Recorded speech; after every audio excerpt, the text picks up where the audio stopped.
Hi everyone, it is December the 20th, 2022, and I am now launching a new product in my store, and I wanted to show you how to use it and the possibilities. So what they are is they are PNG files and they are transparent. So these are images that you put over top of your existing image to add some creativity and a little bit of depth and dimension. And I'll just quickly go through them. So this is just a nice little sage kind of foliage one. This one here is really pretty. It's cyan wildflowers. This one is red wildflowers. This one is more of a reddish grass. This one is more like lilac, but a fuchsia color. This one is a topper, but you can actually use this as a foreground or a topper, whichever you like. All right, so what I'm going to do is I'm going to start with some of my examples. So for this one, let's just open it. So I'm going to show you how I pretty much do this. So when you drag the group, so when you open up your, let's say this is your, this is the fuchsia grasses, you literally just drag the whole folder onto your subject, okay? So that's all I did, is I drug the whole folder, and in the folder you have a darken layer that's optional, and keep in mind that these are clipped. So if for whatever reason they get unclipped, all you have to do is right click and choose create clipping mask. Right here, because it's already clipped, it's gonna say release. Now you might want to lighten it, so you have a lighten option. And then what I like to do is I like to go in and add a hue saturation layer on top of these layers and just match the tones of the colors in that foreground to match the environment. So for this one, you can see that I changed those really bright greens and cyans. If I go into my yellows, you see that I've reduced my yellows into more of a green. And then I also went into my greens and I changed that to more of a warm yellowish green because it was a little too green. And then there's also some cyans in there. So I did the same thing. And the result is that it now color matches the image better. And yeah, so that's pretty much it. That's before and that's after. So I really think that these will really help a lot of people with their images. Here's the next one. This is just the red flowers, and that's it. That's all. Again, if you open up the group, I applied the darken layer to it, and I actually reduced the opacity of the whole group by 79, and so that's before and after. This one here, this is a fall image I shot outside. Let's open this one up.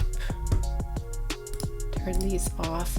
So this was the red, but I needed to change the red to match the gold and yellow tones of the image, right? So first of all, I applied the darken, but when I applied the darken, I actually brushed it off the tips so that the darken would only be on the bottom. And then I changed my hue saturation again to match the image. So double click on that, you're gonna see I go into my reds and you can see exactly which way I went. So by pulling it to the right, it turns it more orange or green or whatever. So I definitely wanted those gold tones. And yeah, so that's that. So that's before and that's after, which I think really adds to the image. And then after that, I actually, if you see here, I actually added another one. It was the grasses. Let's just take a look. Red grasses. So this one I added as well. And this one is actually over top of that initial one. So if we open this one up, you will see that I applied the darken to it like that. And then this one here, I actually just added a blank layer, multiplied blend mode, and then I painted more dark on the corners. And that's all I did for that one. And then I applied my color toning to the whole image, which is right here. Okay, and then this one's super pretty. It's one of my favorites. This one is, we'll just turn everything off so you can see. So this one here is just it's the cyan one that I showed you. And then what I did was I pulled it on, duplicated it, turned this one off, and then I added Gaussian blur to the base layer, and I reduced the opacity to about 60, and then I applied another layer over top, and this one's at 100%. This here is just if you look at it, it's an overlay blend mode. I just added some gray to that, and then this is just my topper. I just added a white gradient right there, and that's it. And that looks super pretty as well. And for this one, it's not showing right here, but I did apply the lighten blend mode version on top of this one to get that light look, because it is relatively dark when you start.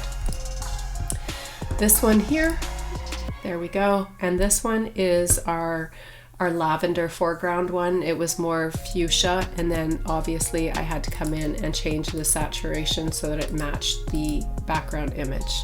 And this one I did the lighten layer blend mode, and that's how that turned out.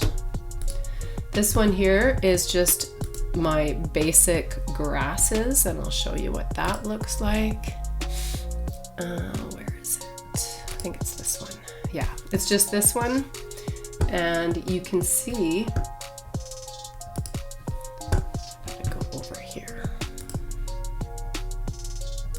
so you can see that I definitely applied the darken layer to this one, but I think it really, really blends well with this particular image.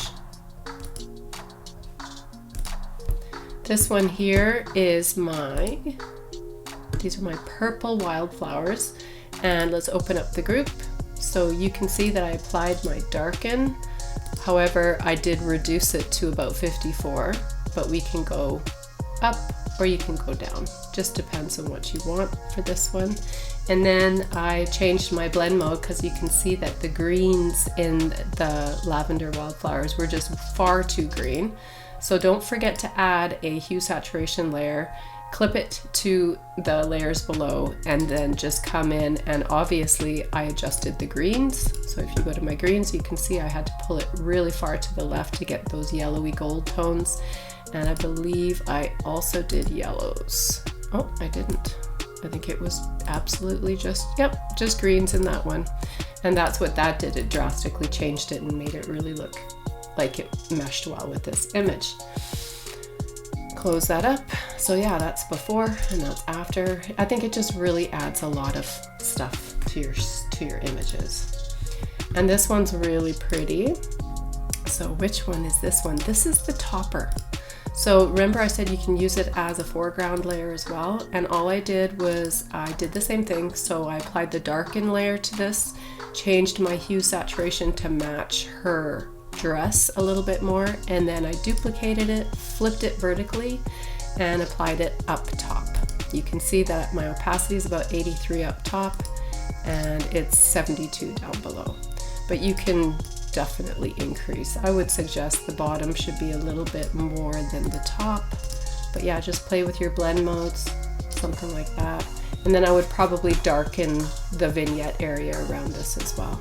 But anyways, yeah, I really hope that you explore these and, play with them and see what cool creative elements you can add to your images. And I'm actually going to give away a free set, and it's going to be random, and I will draw them from every single person that comments below. You will be entered into the draw, and I will be actually announcing my winner in my next video, which should be up probably within a day of this one. So good luck to everybody, and we'll chat soon.